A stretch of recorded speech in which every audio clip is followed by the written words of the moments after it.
اعوذ باللہ من الشیطان اللعین الرجیم بسم اللہ الرحمن الرحیم الحمد للہ رب العالمین والصلاة والسلام علی اشرف الانبیاء والمرسلین سید المرسلین شفیع ذنوبنا وحبیب قلوبنا وطبیب نفوسنا سیدنا و مولانا ابی القاسم محمد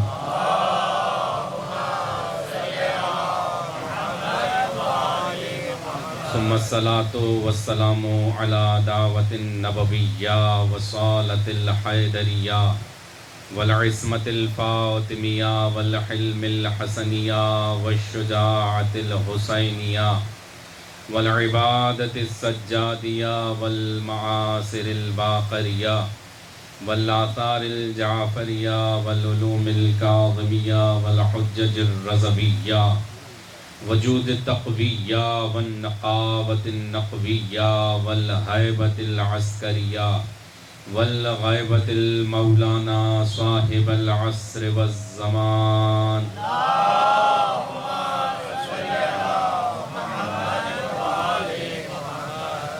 اما بعد فقد قال اللہ تبارک و تعالی فی محکم کتابہ المجید وفرقانہ الحمید وقولہ الحق بسم اللہ الرحمن الرحیم ان الذین یؤذون اللہ ورسولہ لعنہم اللہ فی الدنیا والآخرہ وأعد لهم عذابا مہینا صلوات. اس کو صحیح کروا دیں.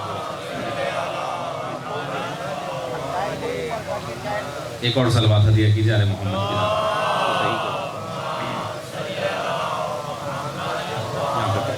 نعرہ تکبیر، نعرہ رسالت، نعرہ حیدری. صلوات پڑھ دیجیے بآواز بلند.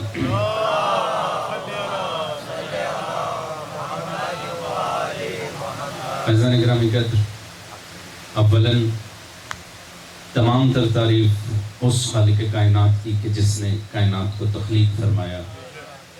یہ جملہ تبدیل کر کر اس طرح کہوں کہ تمام تر تعریف اس خالق کائنات کی کہ جس کے قبضہ قدرت میں نظام قدرت ہے. وہ اللہ عظیم بھی ہے، رحیم بھی ہے، جلیل بھی ہے، جبار بھی ہے، ستار بھی ہے، غفار بھی ہے، قہار بھی ہے، باری بھی ہے، صبور بھی ہے، ذوالجلال والاکرام بھی ہے. وہ اللہ علی بھی ہے. اللہ کی تمام تر صفات اپنی جگہ. آئیے صفت علیم پر گفتگو کرنے کی کوشش کرتے ہیں، اور ہم صرف کوشش ہی کر سکتے ہیں، ورنہ جو اللہ کی ذات پہ کلام کرتے ہیں راتیں گزر جاتی ہیں، اللہ کی صفات مکمل نہیں ہوتی. اللہ علیم ہے. کوئی دلیل؟ پروردگار عالم خود فرما رہا ہے ہاتو برہانکم ان کنتم صادقین، اگر سچے ہو تو دلیل لاؤ. ان مسلمانوں سے پوچھئے کہ اللہ علیم ہے کہ نہیں. بیٹھے ہوئے میرے ساتھ تھوڑا سا میرے ساتھ رہیے گا. اللہ علیم ہے کہ نہیں، کہ یہ سارے کہیں گے بھائی اللہ علیم ہے. دلیل پوچھئے ان سے تو کہیں گے، یہ سارے جتنے مسلمان علماء کی بات ہو رہی.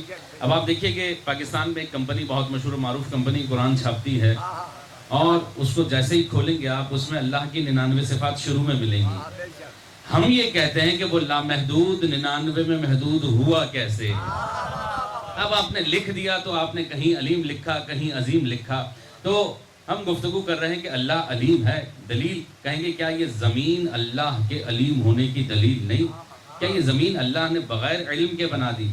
کیا یہ آسمان اللہ کے علیم ہونے کی دلیل نہیں؟ کیا یہ چاند اللہ کے علیم ہونے کی دلیل نہیں؟ کیا یہ سورج اللہ کے علیم ہونے کی دلیل نہیں؟ یہ کہکشائیں، نظام کائنات، نظام ہستی، یہ انسان. چلے میں اپنی طرف سے اضافہ کر دیتا ہوں. اللہ نے انسان کو وجود بخشا. اس وقت زمین پر تقریباً 8 ارب لوگ ہیں، 16 ارب انگوٹھے کسی کا کسی سے میچ ہی نہیں کرتا ہے. تو کیا یہ بغیر علم کے ہو گیا؟ تو پھر علماء سے یہ پوچھئے کہ اللہ علیم ہے. علیم کے معنی ہے جاننے والا، علم رکھنے والا. تو مجھے قسم کھا کر بتائیے اس مجمع میں کوئی ایسا ہے جس کے پاس علم نہ ہو؟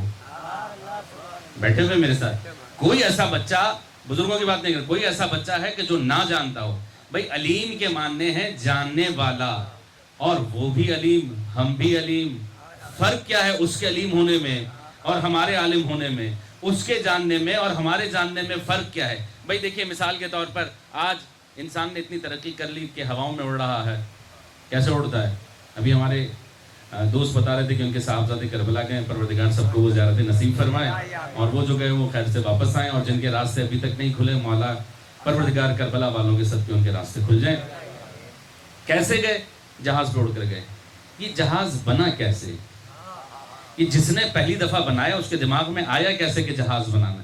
کہتے ہیں کہ جی اس نے اڑتے ہوئے پرندے کو دیکھ لیا تھا، اس نے کہا جب یہ اڑ سکتا ہے تو ہم کیوں نہ اڑیں، اور پھر اس نے جہاز بنا دیا۔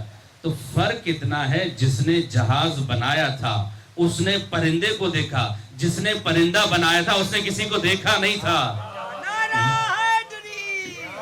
یہ فرق ہے اس کے اور ہمارے علیم ہونے میں کہ وہ بغیر دیکھے بناتا ہے، اور پھر جب اس نے زمین بنائی تو اپنے علم سے، آسمان بنایا تو اپنے علم سے، نظام کائنات، نظام ہستی۔ اگر آپ یہ ساری دلیلیں اللہ کے علیم ہونے پر دیتے ہیں کہ اللہ کو علیم اس لیے، پہ توجہ رکھیے گا، اللہ کو علیم اس لیے مانوں کہ اس نے سورج کو بنایا۔ پھر کہہ رہا ہوں اللہ کو علیم اس لیے مان لوں کہ اس نے سورج کو بنایا، تو جو زمین پر بیٹھ کر سورج کو پلٹا دے میں اس کو کیا کہوں؟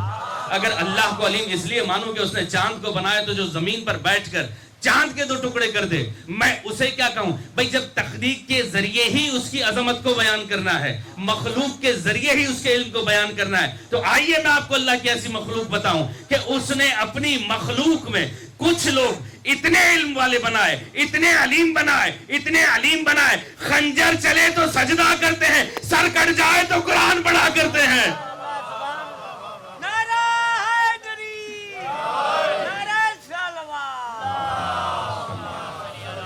تو جس کی مخلوق اتنی علیم ہے وہ اللہ کتنا علیم ہوگا۔ وہ پروردگار عالم اپنی بابرکت کتاب قرآن میں ارشاد فرما رہا ہے، ان الذین یؤذون اللہ ورسولہ، اور جن لوگوں نے اللہ اور اس کے رسول کو اذیت پہنچائی، لعنہم اللہ فی الدنیا والآخرہ، ان پہ دنیا میں بھی لعنت بھیجے گا، آخرت میں بھی لعنت۔ بھائی ادھر والے بیٹھے ہوئے نا میرے ساتھ، بھئی جن لوگوں نے اللہ اور اس کے رسول کو اذیت پہنچائی اللہ ان پر دنیا میں بھی لعنت بھیجے گا۔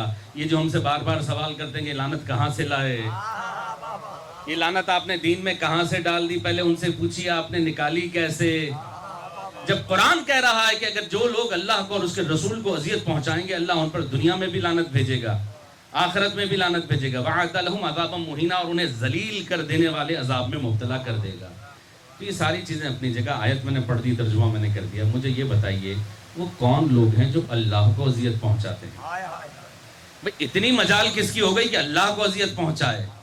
یہ کون، اتنی جرت کس کی ہو گئی کہ اللہ کو اذیت پہنچا رہا ہے؟ اب آپ کہیں گے جناب اللہ کو تو اذیت ہوتی نہیں، اگر اللہ کو اذیت نہیں ہوتی تو قرآن کیوں کہہ رہا ہے؟ چلیں اور واضح کروں ان بچوں کے لیے کہ بھئی اللہ کو اذیت ہوگی، اور اذیت کا تعلق کس چیز سے ہے؟ اذیت کیا چیز ہے؟ بیٹھے ہوئے میرے ساتھ، یہاں والے بیٹھے ہوئے، اذیت کیا چیز ہے؟ اذیت کیسے پتہ چلے گی کسی کو اذیت ہو رہی ہے، تکلیف میں؟ اذیت کیفیت کا نام ہے۔ بھئی ایسا ہی ہوتا ہے نا، ہم عموماً اپنی نجی گفتگو میں بھی یہ باتیں کر رہے ہوتے ہیں کہ کسی کا موڈ اچھا ہے اس کی شکل دیکھ کر بتا دیتے ہیں آج موڈ اچھا ہے کام کروا لو۔ بہت سے لوگ ہٹ جاتے ہیں آج غصے میں ہیں۔ یہ کیسے پتہ چلتا ہے؟ جبکہ امیر کائنات مولا مشکل کشا حضرت علی علیہ السلام فرماتے ہیں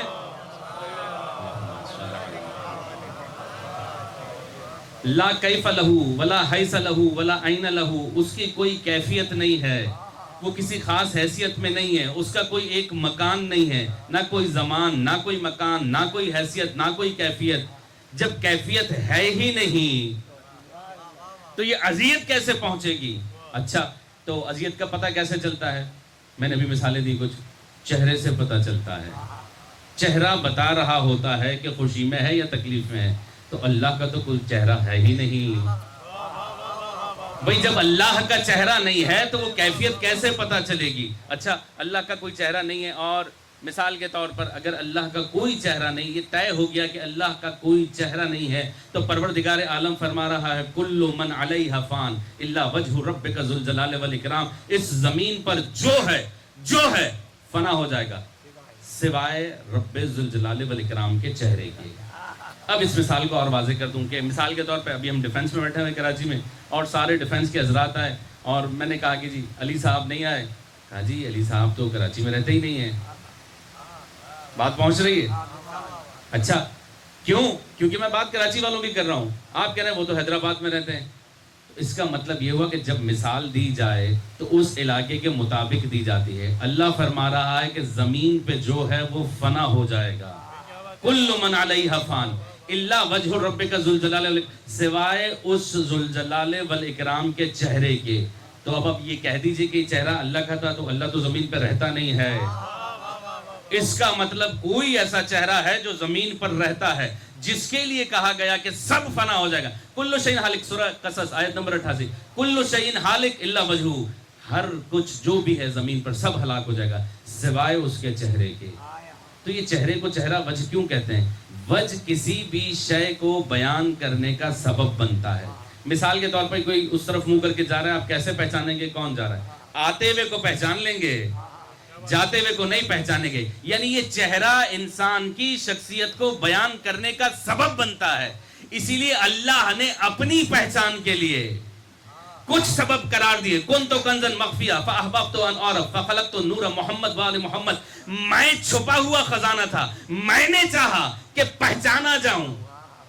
بھئی اللہ چھپا ہوا خزانہ تھا، وہ اپنی پہچان کرانا چاہ رہا تھا تو اس نے نور محمد وآل محمد کو خلق کیا. تو پتا چلا اللہ کا ایک چہرہ نہیں ہے، 14 چہرے ہیں. انہیں دیکھتے چلے جاؤ، اللہ کے راستے پہ چلتے چلے جاؤ. صلوات پڑھ دیجئے بابا. چلیں اور واضح کر دیتا ہوں.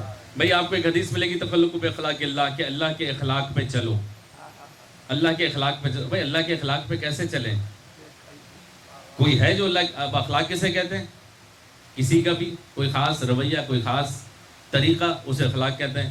جیسے نبی مکرم صلی اللہ علیہ وآلہ وسلم کا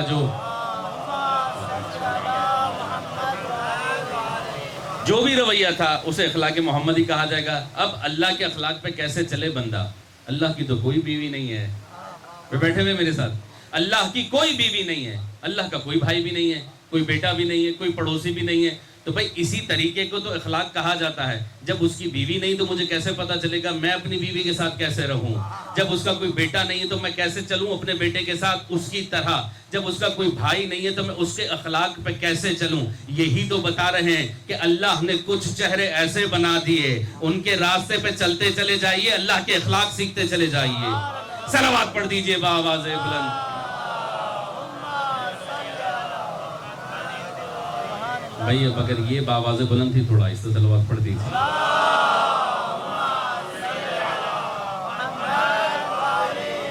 جن لوگوں نے اللہ کو اذیت پہنچائی یا اللہ کے رسول کو اذیت پہنچائی، اللہ ان پر دنیا میں بھی لعنت بھیج رہا ہے اور آخرت میں بھی بھیجتا رہے گا. اچھا تو یہ تو طے ہو گیا کہ اللہ کے چہرے 14 ہیں. تو پھر یہ ہم کو اپنی طرف سے نہیں کہہ رہے. آئیے نبی مکرم صلی اللہ علیہ وسلم کی طرف چلتے ہیں. اور نبی جو بات کریں وما ینطق عن الہوی ان ہوا الا وحی یوحی، یہ رسول بغیر وحی کے گفتگو نہیں کرتے. اب اگر رسول جو بات کہہ دیں تو یہ رسول کی اپنی ذاتی بات نہیں ہوگی. اگر کسی کو دیکھ کر یہ کہہ دیں فاطمہ تو بضعۃ منی من اذاہا فقد اذانی من اذانی فقد اذا اللہ، فاطمہ میرا ٹکڑا ہے، جس نے اسے اذیت پہنچائی اس نے مجھے اذیت پہنچائی، اور جس نے مجھے اذیت پہنچائی اس نے اللہ کو اذیت پہنچائی. تھوڑا سا میرے ساتھ رہیے گا. اچھا یہ کسی کے ذاتی جملے نہیں ہیں، یہ آفیشیل اناؤنسمنٹ ہے، اوپر سے آ رہی ہے، یہاں سے ادا ہو رہی ہے کہ فاطمہ میرا ٹکڑا ہے جس نے انہیں اذیت پہنچائی. نبی فرما رہے ہیں اس نے مجھے اذیت پہنچائی، اور جس نے مجھے اذیت پہنچائی اس نے اللہ کو اذیت پہنچائی. بات یہاں پہ ختم نہیں ہوئی. انا وعلی من نور واحد، میں اور علی ایک ہی نور میں سے بنے ہیں. من اذا علی، جس نے علی کو اذیت پہنچائی فقط اذانی، اس نے مجھے اذیت پہنچائی. جس نے مجھے اذیت پہنچائی فقط اذا اللہ، اس نے اللہ کو اذیت پہنچائی. پھر بات یہاں پہ ختم نہیں. الحسن والحسین سیدہ شباب اہل الجنہ، من اذاہما فقط اذانی من اذانی فقط اذا اللہ. جس نے ان دونوں کو اذیت پہنچائی اس نے مجھے اذیت پہنچائی. جس نے مجھے اذیت پہنچائی، یہ پوچھ رہے تھے اللہ کو اذیت کیسے ہوتی ہے. جس نے مجھے اذیت پہنچائی اس نے اللہ کو اذیت پہنچائی. میرے نبی نے فیصلہ آپ کے حوالے کر دیا کہ جو ان کو اذیت پہنچائے وہ اللہ کو پہنچائے پہنچا رہا ہے، جو ان کو راضی رکھے وہ اللہ کو راضی رکھ رہا ہے. تو اذیت اور دوستی کا معیار، اذیت اور رضا کا معیار پنجے تن ہے. اب زمانہ کسی کو چاہے کتنا رضی اللہ بنا دے، یہ راضی نہیں تو وہ بھی راضی نہیں. نعرہ حیدری، نعرہ سلوان.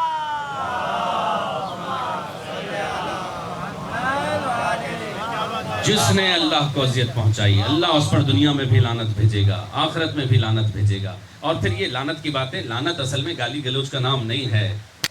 لوگ بلا وجہ خفا ہو جاتے ہیں. لعنت بیزاری کا نام ہے، لعنت دور ہٹانے کا نام ہے. اور جس پر اللہ کی ایک مرتبہ لعنت پڑ جائے قیامت تک مردود بن جاتا ہے. اچھا، اور یہ باتیں میں پھر کہہ رہا ہوں کہ ہماری طرف سے نہیں ہے. آئیے چلتے ہیں پروردگار عالم کیا فرما رہا ہے. انی خالقم بشرم من طین وَإِذْ قَالَ رَبُّكَ لِلْمَلَائِكَةِ. اور اس وقت کو یاد کرو جب اللہ نے ملائکہ سے کہا انی خالقم بشرم من طین. لعنت ذہن میں رہے، میرا موضوع ذہن میں رہے کہ جس نے اللہ کو اذیت پہنچائی اور اس کے رسول کو اذیت پہنچائی، قیامت تک اس کا فیصلہ ہو گیا. اچھا، اب کیا ہوا؟ اب یہ فیصلہ ہو رہا ہے وَإِذْ قَالَ رَبُّكَ لِلْمَلَائِكَةِ. اور اس وقت کو یاد کرو جب اللہ نے ملائکہ سے کیا کہا، انی خالقم بشرم من طین. میں مٹی سے ایک بشر بنانے والا ہوں، یعنی خلق کرنے والا ہوں، خالق ہوں میں اس کا. جب بنا لوں فَإِذَا سَوَّيْتُهُ وَنَفَخْتُ فِيهِ مِنْ رُوحِي فَقَعُوا لَهُ سَاجِدِينَ. جب میں اسے بنا لوں تو سارے کے سارے سجدے میں جھک جانا. پھر کیا ہوا؟ جب وہ بن چکا فَسَجَدُ الْمَلَائِكَةُ، ملائکہ نے سجدہ کیا. کلہم، سب نے، اجمعون، جمع ہو کر مل کر سجدہ کر دیا الا ابلیس. ابلیس نے سجدہ نہیں کیا. استکبر وکان من الکافرین، اس نے تکبر کیا اور کافرین میں سے ہو گیا. بھائی یہ سب جانتے ہیں نا، میں تھوڑا سا آیتوں کا سہارا لے رہا ہوں. اس نے تکبر کیا اور کافرین میں سے ہو گیا. تو اس کا مطلب کافرین پہلے سے تھے، جن میں سے ہو گیا. ایسا نہیں کہ کافر ہو گیا، کافرین میں سے ہو گیا.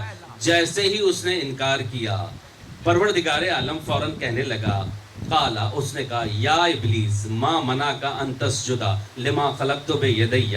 اے ابلیس، تجھے کس چیز نے روکا سجدہ کرنے سے جسے میں نے اپنے ہاتھوں سے بنایا تھا؟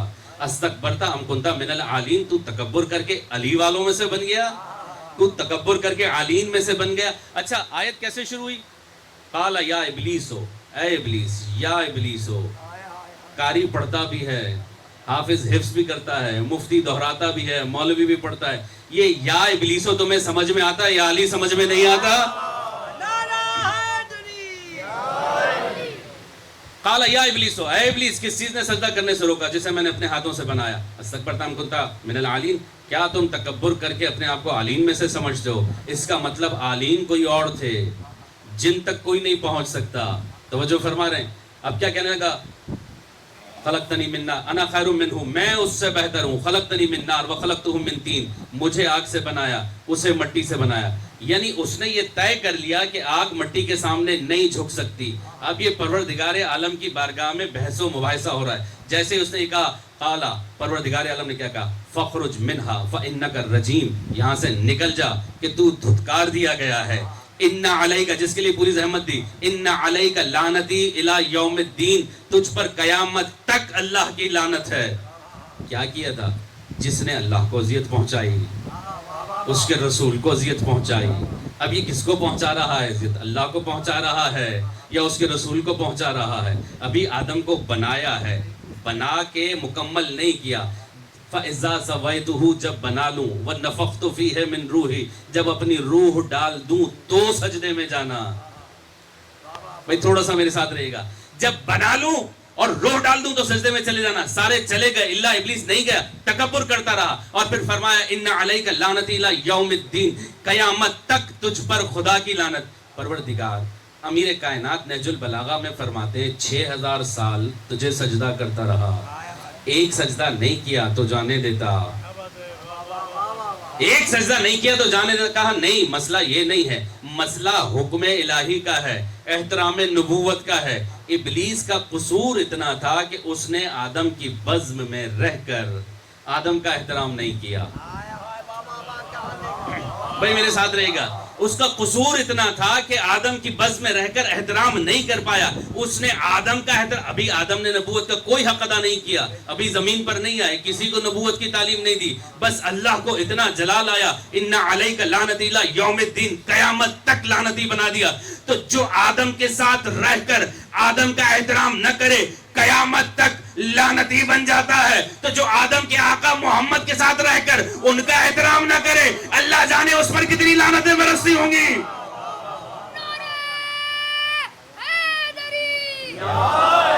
صلوات پڑھ دیجئے بآواز بلند. بھئی یہ لعنت کا فلسفہ, یہ فلسفہ ہے جس نے اللہ کو اور اس کے رسول کو اذیت پہنچائی, اس پر قیامت تک لعنت.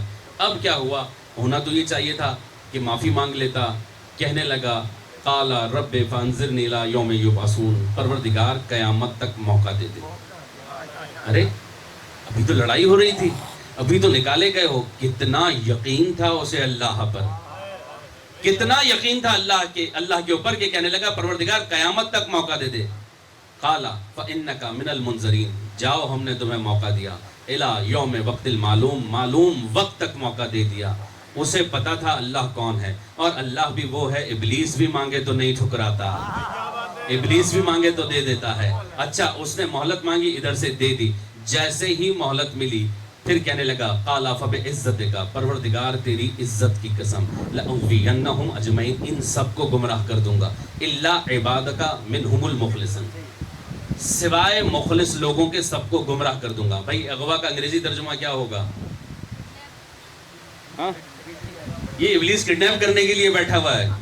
اس کی اتنی مجال کہ آدم کی اولاد کو اغوا کرے گا, جس کے سامنے پروردگار نے سارے فرشتوں کو جھکا دیا. یہ کہہ رہا ہے میں اسے چھوڑوں گا نہیں, اس کی اولاد کو نہیں چھوڑوں گا. اور پھر اللہ کی عزت کی قسم کھا کر کہہ رہا ہے فبعزتک, پروردگار تیری عزت کی قسم, اس کی اولاد کو اغوا کروں گا, لأغوینہم اجمعین, سب کو, الا عبادک منہم المخلصین, سوائے خالص لوگوں کے سب کو گمراہ کروں گا. تو یہ تو انبیاء کے پاس بھی آیا تھا.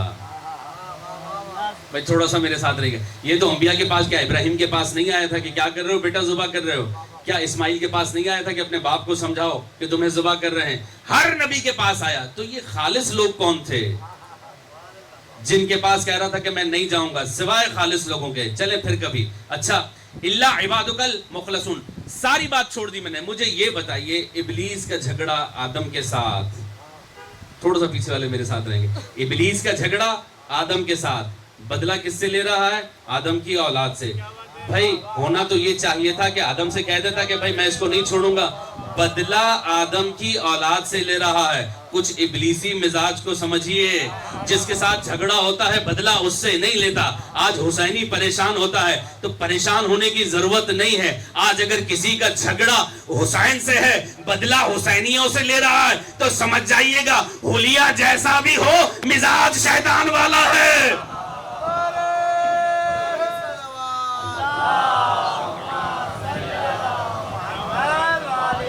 جس نے اللہ کو اذیت پہنچائی اور اس کے رسول کو.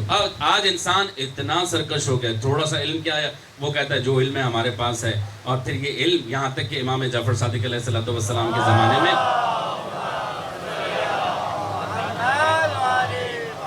ایک شخص آیا بصرے میں اور کہنے لگا کہ چھٹے امام کی شان پہ گستاخی کی, توہین کی. کہنے لگا ان سے زیادہ تو میں علم جانتا ہوں, وہ کیا باتیں کر رہے ہیں کہ میں قرآن کو جانتا ہوں, میں قرآن کی تفسیر جانتا ہوں. یہ کیا ہے؟ یہ سرکشی ہے. وہ جو اس نے قسم کھائی تھی کہ اس کی اولاد کو نہیں چھوڑوں گا, اب یہ اپنے کام پہ لگا ہوا ہے. یہ بصرے کا عالم کہتا ہے چھٹے امام کے بارے میں کہ وہ کیا جانتے ہیں, ان کو کیا پتا قرآن کی تفسیر. یہ بصرے سے آیا ادھر مولا کے پاس, مدینہ پہنچا اور اعلان ہوا کہ بھائی فلاں عالم جو ہیں بصرے سے آئے اور امام کے ساتھ مناظرہ کرنا چاہتے ہیں. امام نے دروازہ ہے نا جیسے کھلا, ویلکم کیا اور بلایا ادھر, پوچھا دریافت کیا بھائی کیسے آنا ہوا. کہا کہ جی مجھے آپ کے علم پر اعتراض ہے اور میں آپ سے بہتر قرآن کو جانتا ہوں. امام نے فرمایا اس موضوع کو چھوڑ دو اور اپنی عزت بچا کے چلے جاؤ, اپنی عزت بچاؤ اور یہاں سے چلے جاؤ. کہنے لگا نہیں, جو واپس بھیج دے اس کا مطلب وہ کچھ نہیں جانتا, میں آپ سے بات کرنے آیا ہوں. اب کہا کہ بھائی بات اب ایسے نہیں ہوگی, بات ہوگی سب کے سامنے. اب جب سب جمع ہوئے اور آ کر بیٹھا, امام نے پوچھا یہ بتاؤ انا خلقنا کل شیء بقدر, اس کا ترجمہ بتاؤ. اب یہ بصرے سے چل کر آیا مدینے تک مناظرہ کرنے کے لیے، مباحثہ کرنے کے لیے. امام نے صرف ترجمہ پوچھا، کوئی تشریح نہیں، کوئی تفسیر نہیں، کچھ بھی نہیں. وہ جو شیطان کہہ رہا تھا نا کہ میں بہکا دوں گا، اچھا اب یہ عالم کہاں، علم کہاں، انسان کی سرکشی کہاں، چھٹے امام کے سامنے بحث کر رہا. امام نے پوچھا اس آیت کا ترجمہ کرو. کہنے لگا کہ مولا اس کا ترجمہ یہ ہے کہ اللہ نے ہر شے کو قدر کے مطابق بنایا، اندازے کے مطابق بنایا. ایک آیت اس کا ترجمہ. امام نے پوچھا کہ بھائی یہ تو بتاؤ، اندازوں سے تو وہ بناتا ہے جسے پورا یقین نہ ہو. بھائی اندازے سے وہی بنائے گا نا جسے یقین نہ ہو. مثال کے طور پر آپ گئے کسی دکان پر، آپ نے کہا بھائی 2-4 کلو کوئی چیز چاہیے، اس نے کہا ہاں تقریباً 2-4 کلو ہے. یہ اندازہ ہوتا ہے. یقین تب ہوتا ہے جب برابر ہو. تو اللہ کو اس کا مطلب یقین نہیں تھا. اب یہ جب خاموش ہوا، امام نے کہا چھوڑو، آؤ دوسری آیت کے بارے میں پوچھتا ہوں.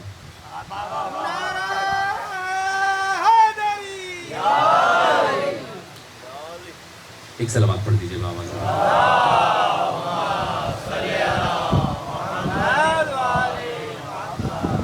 امام نے پوچھا اچھا بتاؤ، وَاسْأَلْ مَنْ أَرْسَلْنَا مِنْ قَبْلِكَ، اور ہم نے تم سے پہلے جن کو بھیجا ان سے پوچھو. بتاؤ یہ آیت مکی ہے یا مدنی ہے؟ اب یہ سوچ میں پڑ گیا یہ آیت مکی ہے مدنی. سوچ کر کہنے لگا کہ آیت تو مکی ہے.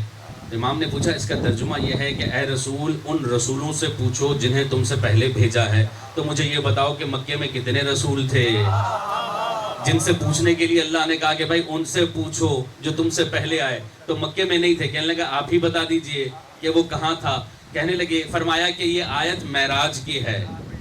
رسول سے کہا گیا کہ اے رسول ان سے پوچھو کہ تمہیں رسالت کیوں ملی. اب اللہ کے نبی نے پوچھا کہ تمہیں رسالت کیوں ملی، تو سارے مل کر انبیاء کہنے لگے اوتینا النبوہ، ہمیں نبوت ملی بے اقرار نبوت کا و بے اقرار ولایت علی ابن ابی طالب. اے اللہ کے آخری نبی، اے سرداروں کے سردار، ہمیں نبوت آپ کی نبوت کے اقرار کے بعد، علی کی ولایت کے اقرار کے بعد ملی. تو مجھے کہہ لینے دیجئے، جب علی کی ولایت کے اقرار کے بغیر نبی نبی نہیں بنتا تو یہ امتی امتی کیسے بن جائے گا؟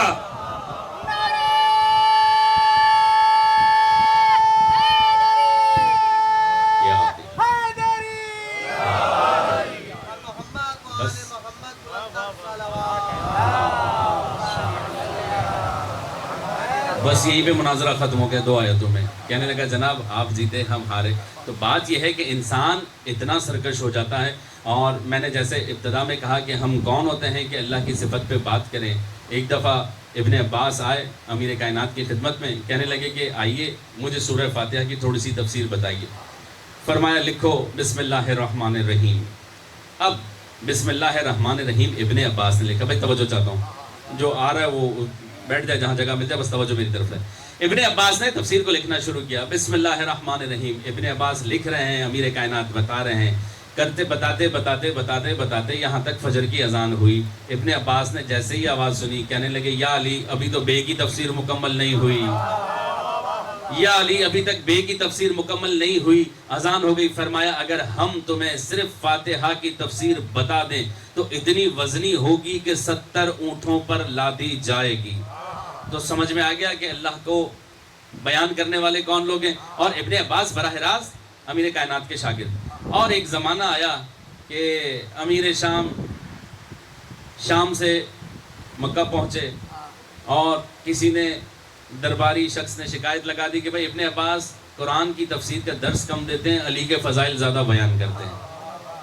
کہنے لگے یہ کیسے ممکن ہے، کل ہم خود جائیں گے. اب امیر شام ابن عباس کے درس تفسیر میں بیٹھے اور انہوں نے بھی ایسا درس دیا کہ سوال کی کوئی گنجائش ہی نہیں تھی. اب جب سب اٹھ کے جانے لگے اور کچھ چلے گئے تو ابن عباس کے قریب آ کر کہنے لگے ابن عباس یہ کیا تم ہر آیت میں علی کو لے کر آ جاتے ہو؟ بھائی توجہ رکھیے گا، یہ کیا تم ہر آیت کے بیچ میں علی کو لے کر آ جاتے ہو؟ ابن عباس نے کہا بھائی وہ آیت بتائیے جس میں علی نہ ہو. کہا اچھا کوئی ایک آیت بتا دو جس میں علی ہو. ابن عباس نے کہا کیا مجھے یہ بتائیں گے انما انت منذر ولکل قوم ہاد. کہنے لگے بھائی ہاں یہاں پر ہادی سے مراد علی ہے، کیا ضروری ہے یہی آیت پڑھی جائے؟ کہنے لگے اچھا تو پھر یہ بتائیے انما یرید اللہ لیذھب عنکم الرجس اہل البیت ویطہرکم تطہیرا. کہنے لگے یہ تو علی اور اس کے گھرانے کی آیت ہے، ضروری ہے یہ آیت پڑھی جائے؟ کچھ اور پڑھو. ابن عباس نے کہا انما ولیکم اللہ ورسولہ والذین آمنوا الذین یقیمون الصلاۃ ویؤتون الزکاۃ وہم راکعون. کہا یہ تو علی کے رکوع میں زکوٰۃ دینے کے بارے میں، کیا ضروری ہے یہی آیت پڑھو؟ کہنے لگے اچھا پھر بتائیے اما یتساءلون عن النبأ العظیم میں نبأ عظیم کون ہے؟ کہا بھائی نبأ عظیم علی ہے، کیا ضروری ہے یہی آیت پڑھی جائے؟ توجہ فرما رہے ہیں. کہا اچھا تو پھر یہ بتائیے واعتصموا بحبل اللہ جميعا ولا تفرقوا. کہا بھائی یہاں پہ حبل اللہ سے مراد علی ہے، کیا ضروری ہے یہی آیت پڑھی جائے؟ کہنے لگے کہ پھر ٹھیک ہے قل کفی باللہ شہیدا بینی و بینکم ومن عنده علم الکتاب. کہا یہاں علم کتاب سے مراد علی ہے، کیا ضروری ہے یہی آیت پڑھی جائے؟ کہنے لگے ندعو کل اناس بامامہم. قیامت کے دن ہر شخص کو امام کے ساتھ اٹھایا جائے گا. کہا یہاں امام سے مراد علی ہے اور زمانے کے امام ہے، کیا ضروری ہے یہی آیت پڑھی جائے؟ تو وہ کہنے لگے فمن حاجک فیہ من بعد ما جاءک من العلم. تک تو نہیں رہے آپ لوگ. فمن حاجک فیہ من بعد ما جاءک من العلم فقل ندعو ابنانا وابناکم نساءنا ونساءکم انفسنا وانفسکم ثم نبتہل فنجل لعنت اللہ علی الکاذبین. کہا یہ تو مباہلے کی آیت ہے، کیا ضروری ہے یہی آیت پڑھی جائے؟ تو پھر کہنے لگے اچھا بتائیے سأل سائل بعذاب واقع، یہ آیت کس کے بارے میں؟ کہا وہ جو غدیر کا منکر تھا جس پر پتھر گرا تھا، یہ آیت اس کے بارے میں ہے، کیا یہ ضروری ہے یہی آیت پڑھی جائے؟ کہنے لگے پھر یہ بتائیے یا ایھا الرسول بلغ ما انزل الیک، اے رسول پہنچا دیجئے وہ پیغام. کہا یہ تو غدیر کی آیت ہے، کیا یہ ضروری ہے یہی آیت پڑھی جائے؟ کہنے لگے اچھا پھر یہ بتائیے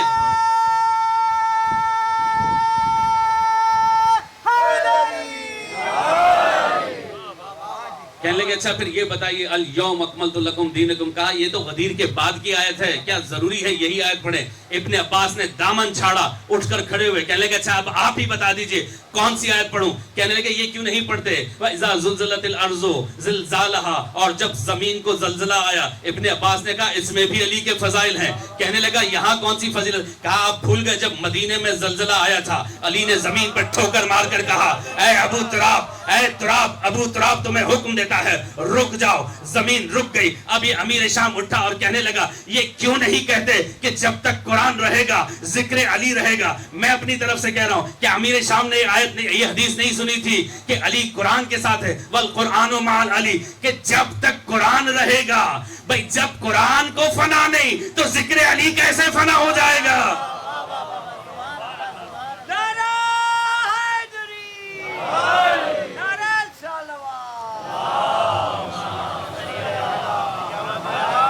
یہ مشکل بات تو نہیں تھی، میرے ساتھ بیٹھے ہوئے نا. اچھا تو انسان اتنا سرکش ہو گیا کہ کبھی نبی کے مقابلے میں، کبھی امام کے مقابلے میں، کبھی قرآن کے مقابلے میں وہ یہ بھول گیا کہ وہ جو قسم خوردہ بیٹھا ہوا ہے، جس نے قسم کھائی تھی چھوڑوں گا نہیں، یہ تو ہر نبی کے پاس آ گیا. آیا ہمارے نبی کے پاس بھی تھا. اور ایک روایت ہے، اس میں زیادہ تفصیل سے بات نہیں کر رہا ہوں، تھوڑا سا روایت بیان کر کے آگے نکل جاؤں. ایک دفعہ نبی کی بز میں بیٹھا ہوا تھا اور اتنے میں کسی کو آتے دیکھا، یہ اچھل کے دور جا کے گرا. نبی نے پوچھا کیا ہوا؟ دوسرے انبیاء کے پاس کسی اور کام سے آیا تھا، ہمارے نبی کے پاس صرف آ کر بیٹھا تھا، اچھل کے پیچھے جا کے گرا. نبی نے پوچھا کیا ہوا؟ کہا یہ کون ہے جو آ رہا ہے؟ کہا تم کیا سمجھتے ہو؟ کہا جی جب میں آدم کے پاس آیا تھا تو میں نے انہیں دیکھا تھا، انہوں نے آدم کو بچا لیا، میں نے سمجھا آنے والے نبی ہوں گے، لیکن جب شیش کا زمانہ آیا پھر یہی آ گئے. میں نے سوچا بعد والے نبی ہوں گے، نوح کا زمانہ آیا تو سفینے کو بچا لیا، میں نے سوچا بعد والے ہوں گے. گھبرا تو نہیں رہے آپ لوگ بیٹھے ہوئے نا میرے ساتھ؟ میں نے سوچا بعد والے یہ ابراہیم کے آگ میں آگے، ہر جگہ پر میں نے ان کو دیکھا اور ہر مقام پر میں یہ سمجھتا رہا کہ یہ بعد والے نبی ہوں گے، یہاں تک کہ آپ نے آگے نبوت کا خاتمہ کر دیا. ابھی تک مجھے یہ سمجھ میں نہیں آیا آدم سے لے کر خاتم تک ہر نبی کے ساتھ یہی ہے. یہ کون ہے؟ کہا یہ میرا بھائی ہے، یہ میرا ولی ہے، یہ میرا وصی ہے. تو اس روایت کی طرف مجھے نہیں جانا تھا، پھر کبھی انشاءاللہ. لیکن اس نے قسم کھائی ہوئی ہے کہ چھوڑے گا نہیں. ہر نبی کے پاس آیا، انسانوں کے پاس آیا اور آدم کی اولاد کے پاس آیا، گمراہ کرتا رہا اور انسان بھی اس کی بات مانتا رہا. ایک چھوٹا سا جملہ کہہ دوں اور یہ ہدیہ ہوگا آپ سب کے لیے کہ شیطان کی اتنی مجال نہیں ہے، ابلیس کی اتنی مجال ہی نہیں ہے کہ وہ مجھے اور آپ کو بہکا سکے. ہم نے اسے ایج دیا ہوا ہے، ہم نے اسے جو ہے سافٹ کارنر دیا ہوا ہے کہ بھئی آ جاؤ، ورنہ وہ تو وہم کی ایک بہت چھوٹی سی، بہت ہی باریک سی کیفیت ہوتی ہے. آ گیا تو آ گیا، پتہ نہیں کہ لوگ اس کو حاوی کر لیتے ہیں. ورنہ ابلیس کہاں، آدم کہاں، جس کے سامنے ملائکہ کو جھکا دیا، اس کی اتنی مجال کی گمراہ کرے گا؟ نہیں کر سکتا. اچھا لیکن انسان پھر اس کے بہکاوے میں آ جاتا ہے، یہاں تک کہ امام محمد باقر علیہ الصلوۃ والسلام فرماتے ہیں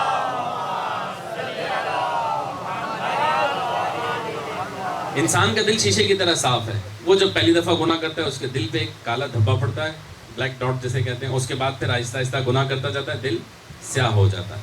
لیکن اگر مومن کا دل ایسا ہو جائے، ویسے تو ہوتا نہیں ہے، مومن ہو اور گناہ گار ہو تو پھر مومن کیسے ہوگا؟ لیکن انسان ہے، خطا ہو جاتی ہے، مومن گناہ گار نہیں، تو بعض روایتوں میں کہ مومن گناہ گار نہیں ہوتا ہے، خطا کار ہو سکتا ہے، گناہ گار نہیں ہو سکتا، یہ ایک الگ فلسفہ ہے، اس پہ پھر کبھی۔ اچھا لیکن اگر مومن کے ساتھ کچھ ایسا ہو جائے تو وہ کیا کرے؟ بھئی پانچویں امام نے فرمایا نا کہ مومن کے دل میں ایک کالا دھبا بن جاتا ہے، پھر پانچویں امام سے پوچھتے ہیں مولا اگر ہم سے خطائیں ہو جائیں، خدا نہ خواستہ ہمارا دل سیاہ ہونے لگے تو ہم کیا کریں؟ امام فرمائیں گے انا حدیثنا یحیی القلوب، یہ ہماری مجالس ہی تو ہیں جو دلوں کو زندہ کرتی ہیں، یہ جو مجالس میں آپ لوگ آتے ہیں یہ دلوں کو زندہ کرتی ہیں۔ بہرحال گفتگو ہو رہی تھی شیطان ازلی دشمن، اور پھر اللہ کے نبی جب دنیا میں تشریف لائے، اسلام کو لائے، تو یہ اپنا کام کرتا رہا، لوگوں کو گمراہ کرتا رہا، کبھی کہتا رہا کہ یہ جادوگر ہیں، کبھی کچھ، لیکن لوگ مسلمان ہوتے رہے کیونکہ میرے نبی کا اپنا کام تھا، وہ اپنا کام کرتے رہے، آہستہ آہستہ یہ سلسلہ بڑھتا رہا، اور یہاں تک کہ 40 یہودی، تب تو نہیں رہے آپ لوگ بیٹھے ہوئے نا میرے ساتھ، 40 یہودی مل کر عبداللہ ابن سلام کی سرکردگی میں نبی مکرم کے پاس پہنچے اور کہنے لگے جی ہم آپ کو نبی نہیں مانتے ہیں، ہم آپ کی نبوت کے قائل نہیں ہیں۔ پوچھا کیوں؟ کہ ہم آپ کو نبی مانتے نہیں، ہماری نبوت ختم ہو چکی۔ پوچھا کون ہو، کس مذہب سے تعلق؟ کہا یہودی ہیں۔ فرمایا اگر یہودی ہو تو پھر تورات سے بات ہوگی، رکھو تورات بیچ میں۔ اب انہوں نے تورات رکھی، اب کہنے لگے بتائیے کہ آپ آدم سے افضل ہیں تو ثابت کیجئے۔ کہا تمہاری تورات میں فلاں جگہ پہ یہ نہیں لکھا ہوا کہ آدم نے خطا کی اور وہ جنت سے نکال دیے گئے۔ کہا لکھا ہے۔ کہا اس کے بعد یہ لکھا ہے کہ انہیں کچھ اسما کی وجہ سے معافی ملی، کچھ اسما کی وجہ سے معافی ملی۔ وہ اسما کون تھے؟ وہ ہم تھے۔ جب انہوں نے یہ سنا تو کہنے لگے صدقت یا محمد وہو مکتوب فی التوراۃ، اے محمد آپ ٹھیک کہہ رہے ہیں، تورات میں یہی لکھا ہے، تو پھر یہ بتائیے کہ آپ ابراہیم سے افضل کیسے ہیں؟ کہا ابراہیم اللہ کے خلیل ہیں، میں اللہ کا حبیب ہوں۔ خلیل افضل ہوتا ہے یا حبیب؟ صدقت یا محمد، اے محمد آپ ٹھیک کہہ رہے ہیں۔ پھر یہ بتائیے کہ آپ موسیٰ سے افضل کیسے ہو گئے کہ موسیٰ نے کوہ طور پر جا جا کے اللہ سے باتیں کی۔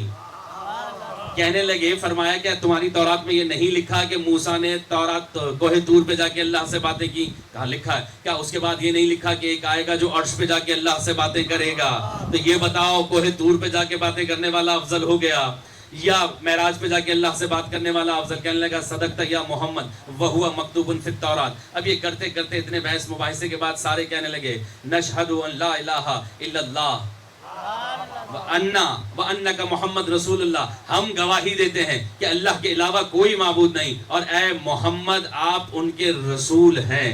یہ مباحثے کے بعد مسلمان ہو گئے۔ تو یہی تو عرض کر رہے ہیں، کچھ لوگ بحث مباحثہ کر کے مسلمان ہوئے، کچھ کردار دیکھ کر مسلمان ہو گئے، کچھ چال چلن دیکھ کے مسلمان ہو گئے، کچھ جنگوں میں دیکھ کر مسلمان ہوئے۔ ہر شخص کسی نہ کسی بہانے سے اسلام لاتا رہا، لیکن پوری دنیا میں ایک بچہ ایسا تھا جیسے نبی کے ہاتھوں میں آیا، آنکھیں کھول کر کہنے لگا اشہد ان لا الہ الا اللہ و اشہد ان محمد رسول اللہ، میں گواہی دیتا ہوں کہ اللہ کے علاوہ کوئی معبود نہیں اور آپ اللہ کے رسول ہیں۔ ابھی رسالت نہیں آئی، ابھی نبوت نہیں آئی، بچے نے آتے ہی اعلان کر دیا۔ وہ اس لیے کیا کہ کبھی زمانے میں اسلام آئے گا اور فہرستیں بنے گی، فلاں فلاں عمر میں مسلمان ہوا، فلاں فلاں عمر میں مسلمان ہوا، یہ اس سن میں جا کے مسلمان ہوا۔ لیکن علی کے لیے کوئی نہیں کہے گا کہ علی اتنے سال کا تھا جب مسلمان ہوا، علی کہتے ہی اسے ہے، آتے ہی اسلام کا اعلان کرے اور نبوت کا اقرار کر دے۔ صلوات پڑھ دیجئے بآواز بلند۔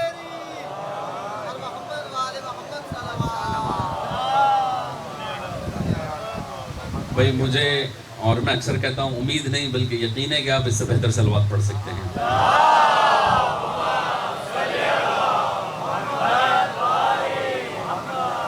تو عزیزان گرامی پروردگار عالم فرما رہا ہے کہ جس نے اللہ کو اور اس کے رسول کو اذیت پہنچائی، اللہ اس پر دنیا میں بھی لعنت بھیجے گا اور آخرت میں بھی لعنت بھیجے گا۔ اب اذیت کا اپوزٹ کیا ہوگا؟ اذیت کی ضد کیا ہوگا؟ خوش کرنا۔ تو جو انہیں خوش کرے گا اللہ اس پر دنیا میں بھی رحمت بھیجے گا، آخرت میں بھی رحمت نازل فرمائے گا۔ اچھا اب یہ خوش کیسے ہوتے ہیں؟ توجہ فرما رہے ہیں؟ تھوڑا سا توجہ کیجیے گا کہ یہ خوش کیسے ہوتے ہیں۔ امام حسین علیہ السلام دنیا میں تشریف لائے، کچھ دنوں کے بعد پیغمبر اکرم صلی اللہ علیہ وآلہ وسلم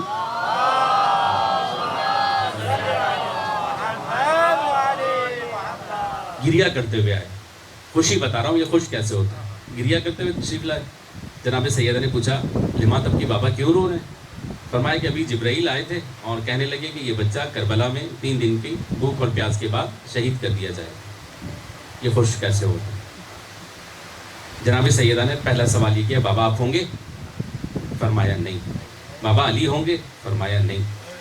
بابا میں ہوں گی؟ فرمایا نہیں۔ بابا حسن ہوں گے؟ فرمایا نہیں۔ جب کوئی نہیں ہوگا تو ایک ماں کا سوال کیا ہونا چاہیے کہ بابا میرے حسین کی مدد کون کرے گا؟ یہ نہیں کہا، یہ نہیں کہا، بلکہ کہنے لگی بابا مجھے یہ بتائیے میرے حسین کو کون روئے گا؟ فرمایا کہ ایک اللہ ہر زمانے میں قوم ایسی بنائے گا جس کے بچے حسین کے بچوں کو روئیں گے، جس کے بوڑھے حسین کے بوڑھوں کو روئیں گے، جن کی خواتین حسین کی خواتین کو روئیں گی، اور جن کے جوان حسین کے جوانوں کو روئیں گے۔ جب یہ جملے سنے تو جناب سیدہ نے فرمایا اللہ خوش رکھے میرے حسین پہ رونے والا۔ یہ کس چیز سے خوش ہوتے ہیں؟ بات یہاں پہ ختم نہیں ہوئی۔ جنگ صفین میں امیر کائنات چلتے چلتے ایک جگہ پر رکے، ایک پتھر اٹھایا، ڈھیلا اٹھایا مٹی کا، اس کی خوشبو سنگی اور گریا کرنے لگے، زاروں قطار رونے لگے۔ کسی نے پوچھا یا علی کیوں رو رہے ہیں؟ فرمایا یہی وہ جگہ ہے جہاں پر میرا بچہ بھوکا پیاسا مارا جائے گا۔ اور اس کے بعد ایک جملہ فرمایا اللہ خوش رکھے حسین پہ رونے والا۔ یہ اسی سے خوش ہوتے ہیں، اور جب یہ خوش ہو جائیں تو اللہ خوش ہو جاتا ہے۔ لیکن حسین پہ روتے کیوں؟ آپ کی آوازیں بلند ہوئیں، اللہ آپ کو کسی غم میں نہ رلائے۔ سبب کیا ہے حسین پہ رونے؟ دیکھیں آج جناب سکینہ سلام اللہ علیہ کی شہادت کا دن ہے۔ یہ بچی بہت چھوٹی ہے اور مصائب بہت بڑے، اجرکم اللہ۔ بعض روایتیں ملتی ہیں اور بعض روایتوں میں ہے کہ جناب سکینہ خود فرماتی ہیں مجھے جو شخص تماچے مارتا تھا اس کا ہاتھ میرے رخسار سے بڑا تھا۔ اجرکم اللہ۔ روایت سنیں گے آپ؟ جب یہ معرکہ ہو چکا، سادات اسیر ہو چکے، رہا ہو چکے، یہ سارے ظالم آپس میں بیٹھے ہوئے گفتگو کر رہے ہیں۔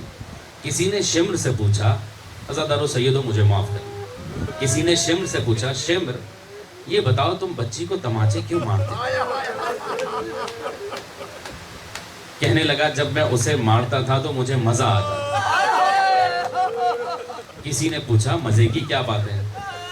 عزادارو روایت سنو گے، کہنے لگا جب میں بچی کو تماچے مارتا تھا تو اس کا باپ نیزے پہ روتا تھا، مجھے بڑا اچھا لگتا تھا۔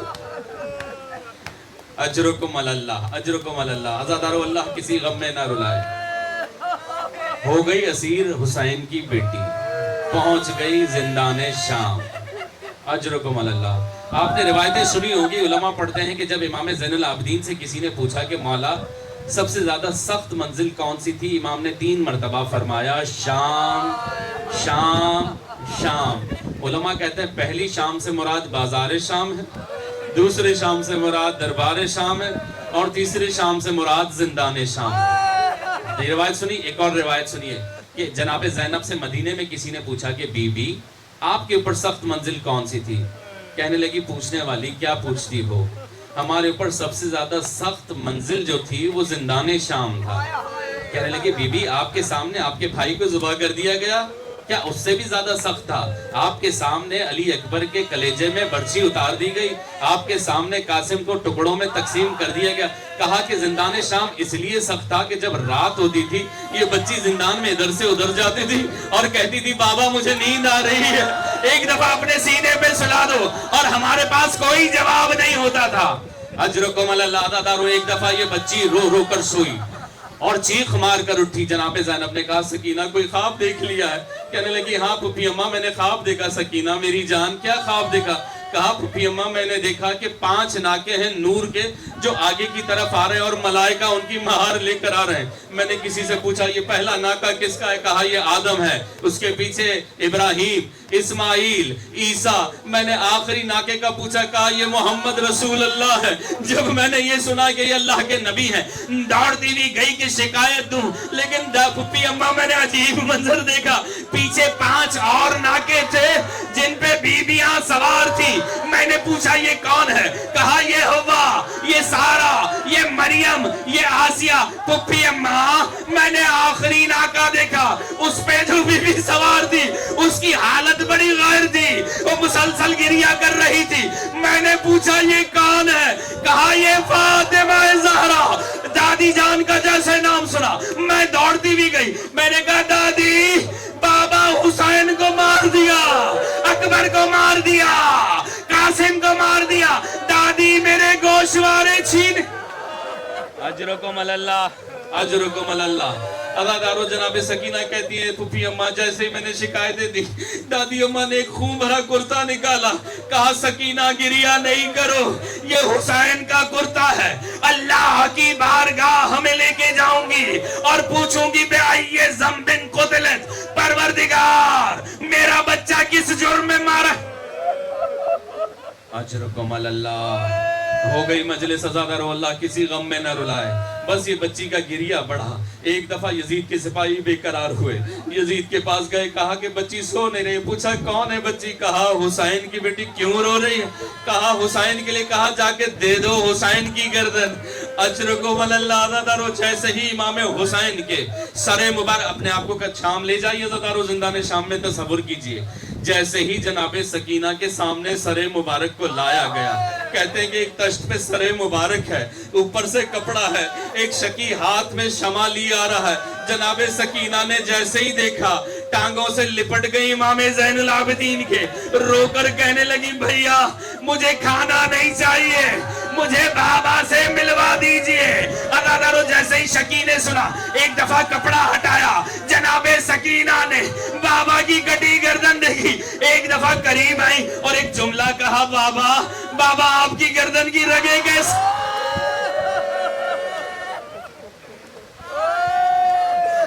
بابا بابا آپ کی گردن کی رگیں کیسے باہر آئیں؟ بابا میں نے آپ کو ایسے تو نہیں دیکھا تھا. ایک دفعہ منہ پہ منہ رکھا، کبھی اس گال پہ بوسا دیتی ہیں، کبھی اس گال پہ بوسا دیتی ہیں.